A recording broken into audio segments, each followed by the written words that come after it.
You will find this exercise, called Intersecting Pipes, illustrated in your training guide in an extended 5-page example that includes the commands and steps to build the model. We will start off using dialog boxes to build our commands, but once you are comfortable and you've learned the command syntax, you can type the commands directly into the text box, or even copy the commands from the pages of the training guide into the text window. This model will have 2 parts. We start TrueGrid in the control phase without a command file, and we create 2 surfaces. The first surface will be for the big pipe. Go to the surface menu, select SD for surface definition, surface number 1. You can use Control V to display the verbose menu descriptions. This will help you learn the syntax of the commands as you learn TrueGrid. And select cylinder. Let's use the origin 0, 0, 0 for the point of axis of rotation. And for the vector parallel to the axis of rotation, let's use the x direction. So that will be 1, 0, 0 with the radius of 9. Execute and quit. Now let's move to the merge phase so that we can see the physical window. Simply type the command merge into the text window, and then in the environment window, go to the display list, select surface, and show all, or if you've memorized your display list commands, type DASD into the text window. Or thirdly, go to the surface menu, find the DASD command to display all surface definitions. There's always more than one way to do something in TrueGrid. Our second surface is going to be around the y-axis.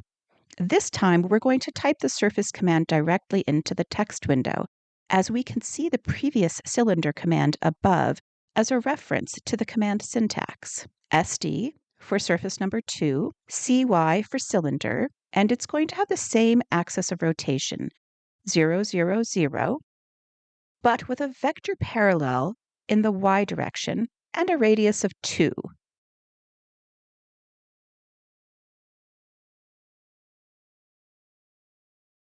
Next, we're going to add our first block mesh for the big pipe.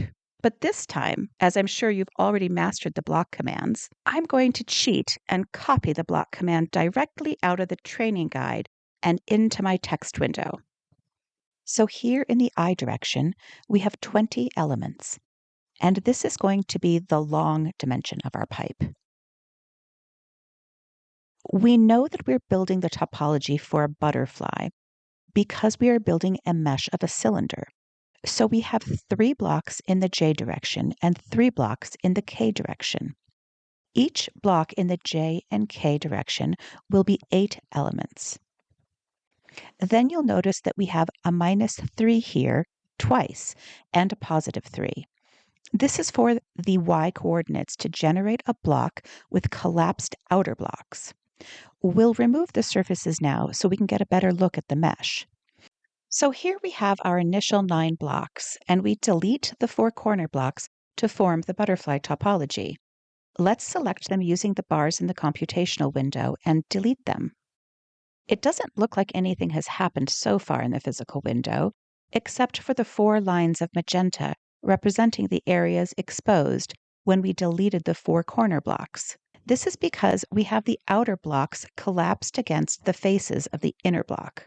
But now we're going to project these 4 faces to the large cylinder, and then we will be able to see the collapsed blocks in the physical window as well. Hit F2 to remove your magenta selections.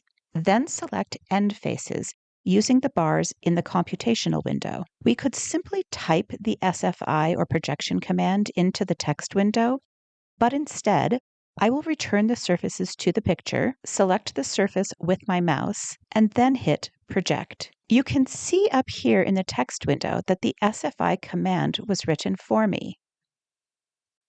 So now we have our cylinder mesh. Let's display surface number 2. We're going to have a small pipe go all the way through the large pipe.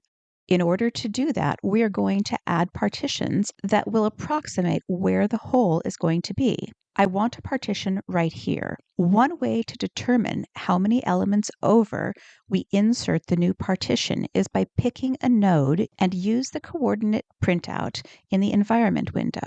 we can see that I is at 10. So we're going to add a new partition, 9 elements past the first partition. The first partition is at 1 in the I direction. Select the Insert command from the Mesh menu and add a partition in the I direction to the right side of the parent partition number 1, 9 elements over from the parent partition. So this is the new partition number 2. Now I want to add another partition, 3 elements to the right of the new partition 2.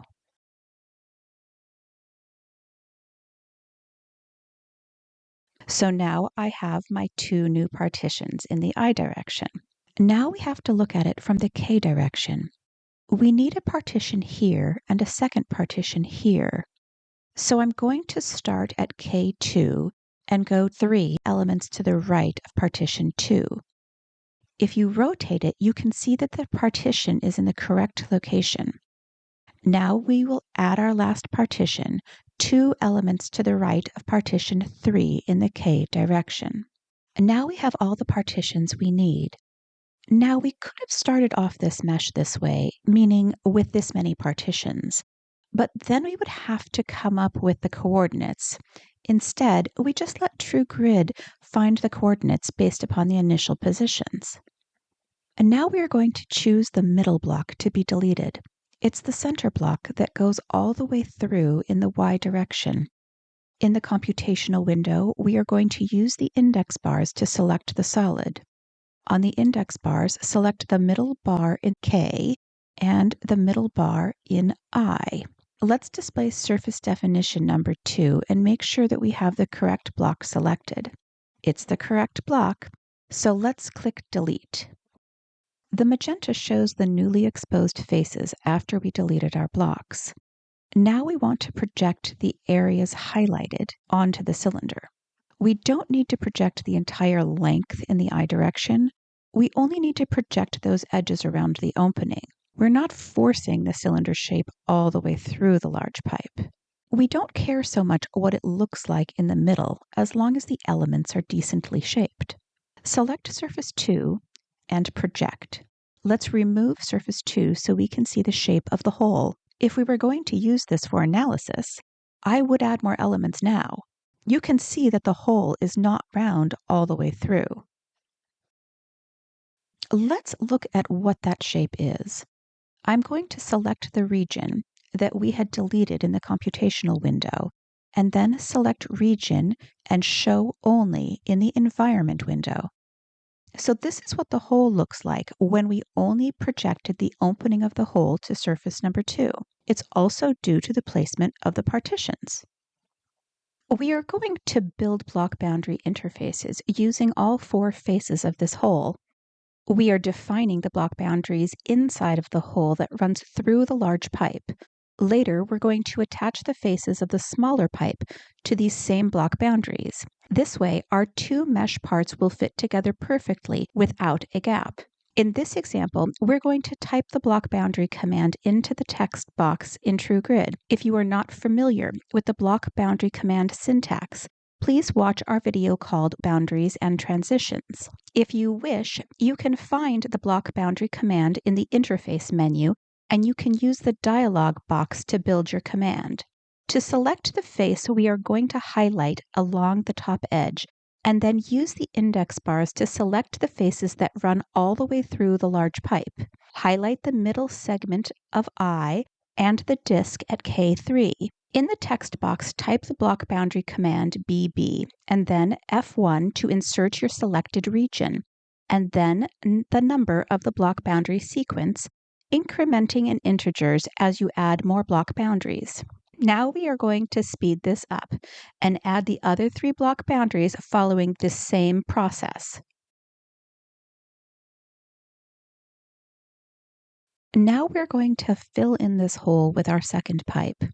We are going to use the block command and the butterfly topology for this small pipe. We are only going to project the upper part of this pipe to the cylinder surface number 2. The bottom part of the pipe will be shaped by attaching it to the 4 block boundaries we just built. Therefore, we will need 2 blocks in the J direction. We're going to use this block command to build our second part. I'm going to copy the block command into the text box. Now we have our second part. We are going to form the butterfly topology by deleting the corner blocks. We will use the computational window to make our selections. The upper block in the J direction will be projected to the cylinder. Display surface definition number 2. Select the end faces on all 4 top blocks. Pick the surface and project. Let's remove surface number 2. Only the top portion has been shaped by the projection. The bottom still needs to be shaped. I'm going to display our first block boundary interface.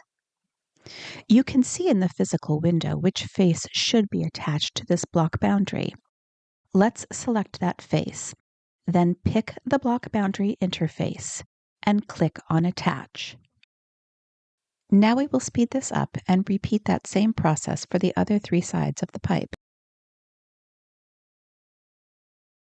Now we're going to go into the merge phase simply by typing the word merge into the text box. Notice on the bottom, we have the topology for the butterfly on the bottom of the small pipe that has been forced into a square. You might also call this a miter. Typically, one of the last steps is to merge the common nodes that are shared between the parts. We are going to use the STP command that can be found in the merging menu.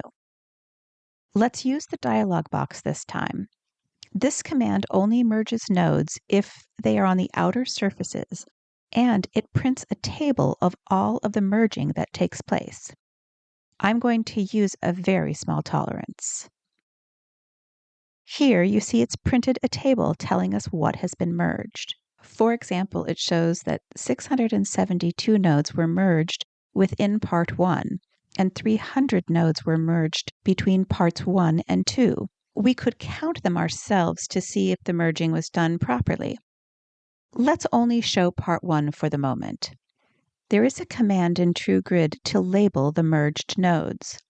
Oh, oops, I have one block boundary interface still showing here. I'm going to remove that from the picture. Let's go to the graphics menu and select Labels and scroll down and select Merged Parts. Give it the 2 part numbers of the parts you want to see. In this case, let's look at 1 and 1. Now you can see the nodes that have been merged along the block boundaries in Part 1.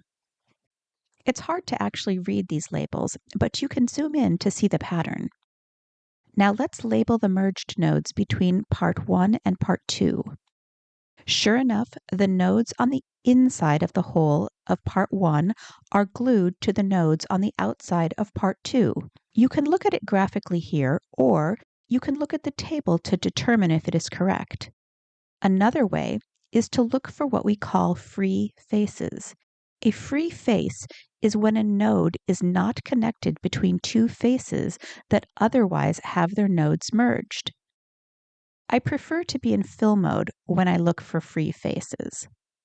Let's go back to Labels under the Graphics menu and this time select Free Faces. All of the outer faces here that are red are not connected to other faces. We want to check that all of the faces inside of the hole are yellow or are not free faces. We can zoom in sometimes to visually inspect, but in this case it's rather difficult to see all of the surfaces. Instead, let's look at part number 2.